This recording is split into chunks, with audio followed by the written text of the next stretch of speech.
गडचिरोली जिल्ह्यातल्या शेतकऱ्यांना जमीन अधिग्रहणाच्या विरोधामध्ये आतापर्यंत मोर्चे, आंदोलन, धरणे आंदोलन, मुंडन आंदोलन केल्यानंतर सुद्धा गडचिरोली जिल्ह्यातल्या शेतकऱ्याच्या अधिग्रहणाचा विषय प्रशासन असेल, राज्याचे मुख्यमंत्री असतील, यांनी कुठेही मध्यस्थी न करता, शेतकऱ्यांशी चर्चा न करता आतापर्यंत ते काढलेले आदेश रद्द केलेले नाही।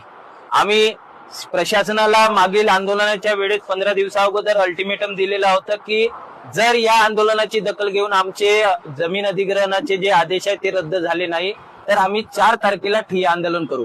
परंतु कोणत्याही शेतकऱ्यांशी, गावातल्या सरपंच असतील, ग्रामपंचायतचे सदस्य असतील किंवा नागरिक असतील, यांच्याशी प्रशासनाने अजून कोणतीही चर्चा गेली 15 दिवस त्या ठिकाणी केलेलं नाही। म्हणून आता संतप्त शेतकऱ्यांनी ठरवलं की सरकार जर आम्हाला आमच्या गावामध्ये येऊन किंवा आमच्या म्हणणं ऐकून घेणार नसेल तर आम्ही सरळ जिल्हाधिकारी कार्यालयामध्ये येतो। त्याच ठिकाणी जिल्हाधिकाऱ्याला ज्या वेळेस वेळ मिळेल त्यावेळेस आम्ही त्यांच्याशी चर्चा करू। आम्ही ठिय्या आंदोलन येणाऱ्या 4 तारखेपासून त्या ठिकाणी करणार आहोत। हजारोच्या संख्येने शेतकरी त्या ठिकाणी उपस्थित राहणार आहेत। मग त्याच्यामध्ये विमानतळाचा विषय आहे, MIDCचा विषय आहे, औद्योगिक प्रकल्पासाठी अधिग्रहणाचा विषय आहे, रानटी हत्तीमुळे उद्ध्वस्त झालेला शेतकरी आहे, मका खरेदी न होता त्या ठिकाणी शेतकरी कर्जबाजारी होत आहे त्यामुळे असलेला त्रस्त झालेला शेतकरी आहे, आणि जिल्ह्यातल्या विविध समस्या घेऊन त्या ठिकाणी शेतकरी आपल्या ठिय्या आंदोलनासाठी त्या ठिकाणी येणार आहेत। आणि हा ठिय्या आंदोलन हा शेतकऱ्यांनी ठरवलाय, ही आरपारची लढाई राहणार आहे।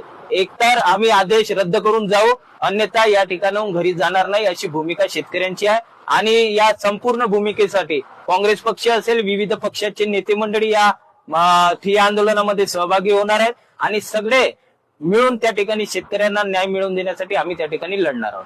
ही लढाई काँग्रेस पक्षाची असेल की शेतकऱ्यांची असेल, काय सांग? काँग्रेस पक्ष हा सदैव शेतकऱ्यांच्या सोबत राहिलेला आहे। मी जिल्हाध्यक्ष असताना सुद्धा आम्ही शेतकऱ्यांची लढाई लढत होतो। आता सुद्धा राज्याचे प्रांताध्यक्ष हर्षवर्धन दादा सपकाळ असतील, राष्ट्रवादी काँग्रेस पक्षाचे आमदार सन्माननीय रोहितदादा पवार असतील किंवा शिवसेनेचे इतरही नेते असतील, या सगळ्यांशी आम्ही त्या ठिकाणी निमंत्रण त्यांना देणार आहोत। आणि या जो 4 तारखेचं आंदोलन आहे याला शेतकऱ्यांचाच आंदोलन, हा शेतकऱ्यांच्या हितासाठी आम्हाला त्या ठिकाणी करून घ्यायचा आहे, यासाठी आम्ही लढणार आहोत। काँग्रेस पक्ष सदैव शेतकऱ्यांसाठी लढणारा पक्ष आहे। मी सुद्धा काँग्रेस पक्षाचा कार्यकर्ता आहे, जमिनीवरचा कार्यकर्ता आहे, आणि मी सुद्धा शेतकऱ्यांच्या या लढाईमध्ये त्यांच्या सोबत पूर्ण ताकदीनं त्यांच्या सोबत उभा आहे। म्हणून येणाऱ्या 4 तारखेला प्रशासनाने या आंदोलनाची दखल घ्यावी, चर्चा करावी, आणि शेतकऱ्यांना जे बळजबरीनं त्या शेती घेण्याचा जो त्यांचा मानस आहे तो आम्ही या येणाऱ्या 4 तारखेला फेटाळून लावणार आहे। जी ही आहे